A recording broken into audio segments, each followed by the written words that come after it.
Alrighty. Okay, real quick. His phone. The phone. Where is it? It'd still be there if you had a quad lock. Boom, let's go. That the biker has spotted the sound on the road in time and will manage to avoid it, but instead he makes a rather costly mistake. Okay. Oh, getting onto some... Whoa, wasn't paying attention. And then we applied the brakes a little too hard, a little bit too fast. Oh, you see his left leg? Got ripping the jeans. Mechanism of injury, left side fell down, knees usually hit first. Okay, so we've talked about crashes. There's his knee right there. Yeah, we've talked about crashes and why they happen. Okay, remember, think about this. Multiple different factors come together to create a close call or a crash. It could just be that one little extra factor that is going to create the actual crash. So we have multiple different factors here, and I'm keep saying factor because I want you guys to understand this. It's not just I slam the brakes and then I crash. You can slam the brakes and not crash, but he slammed the brakes on a wet road. There's definitely some silt or something that's going to cause a lot of traction loss. Is his tires any good? Probably not. I don't know. But he slams the brakes. Does he have ABS? I don't know. So the thing is, multiple factors involved. Trying to stop too soon, you can really squeeze the brakes quick and fast if you had a decent total stopping distance. But here he didn't have anything, so he slammed them really hard. So be very careful. Think about all those different factors. If it's raining, maybe we should slow down on our inputs into the braking. Maybe we should slow down on the turning and acceleration. Maybe we shouldn't get next to the silt and the mud. You know, he's doing pretty good when it comes to positioning. You know, he's not in it, but still kind of next to it. Maybe we should be paying attention to what's ahead because we need a better total stopping distance. So we should be braking sooner. We weren't paying attention. And then we slammed the brakes, and then that's what happened. So we can prevent a lot of this by just paying attention, to be quite honest. Hopefully he's doing fine. Make sure you wear gear just in case. Lanes filtering at a high rate of speed. Watch out for open positions for other vehicles. There's the blinker. Good job on the braking. Then we have a new open spot to the right. Watch out. You see that? You see the other white vehicle? Exactly. So here's the thing. We're traveling. Let's go and take a look. We're traveling through here. Okay, we are lane filtering. One of the big issues with lane filtering or lane splitting is that we don't have a ton of escape routes. We only can accelerate or decelerate. Our line of sight's pretty good. That's really good. We could see pretty far. We could see brake lights. We could see like 6, 7, 8 cars down the road. But we can't swerve right. We can't swerve left. We can only brake or accelerate through. Now, if somebody's going to be taking our spot and getting in front of us, we can't accelerate into them to really create an escape path. We have to do really good braking. So now that we know that in a lane filtering position, we can really only brake, what should we be doing to help us out there? What can we be doing?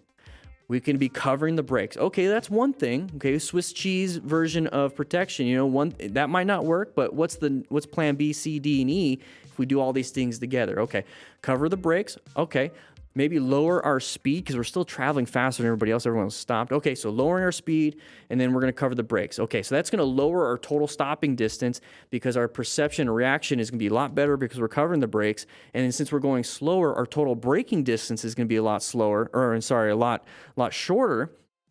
And so now we have a shorter braking distance. We are reducing our perception and reaction time. So that's buying us actual moments in time when something like this happens. We can actually stop in time. So slow it down, cover the brakes. You're already traveling faster than everybody else. And then here's the next thing. Look for open areas. Look for open patterns. So right here, this is an open spot. If there was a vehicle right here, they would want to go here. If there's a vehicle here, they'd want to go here. So when you see these big open spots, be very careful. So we're coming up to here. Everyone's, this guy can't swerve into this guy. This guy can't swerve into this guy. We have an indicator. That's definitely something you got to be watching out for. You pay attention to other people indicating what they're going to be doing. So when I'm riding, I don't care to look for, just red lights and who's in my path. I'm looking for things that will pop out at me. It's a great indicator, obviously, that this person's going to come into this lane. So this is the moment you definitely should be applying the brakes. You should be paying attention to this. But this is that pattern right here. Big open spot. This guy's coming out. And you saw the other vehicle do that too, okay?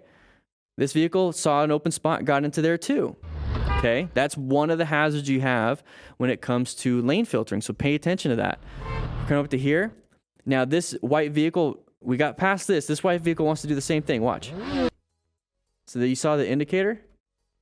There's the indicator. So you not only have this person that you just navigated a close call with. That's over. You're done. You're not going to collide into them unless they turn into you right now. You have other issues. Pay attention to the next thing, to the next thing, to the next thing. There's no cap to how many close calls you can have on one ride. It's not like I had one today right in the first 2 minutes of this 30-minute ride. I'm not going to have any others.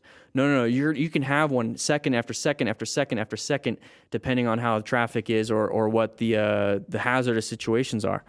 So pay attention to this guy. He starts to come out. Watch out, watch out, watch out. Pay attention. Lane filtering is a hazardous situation. Cover those brakes.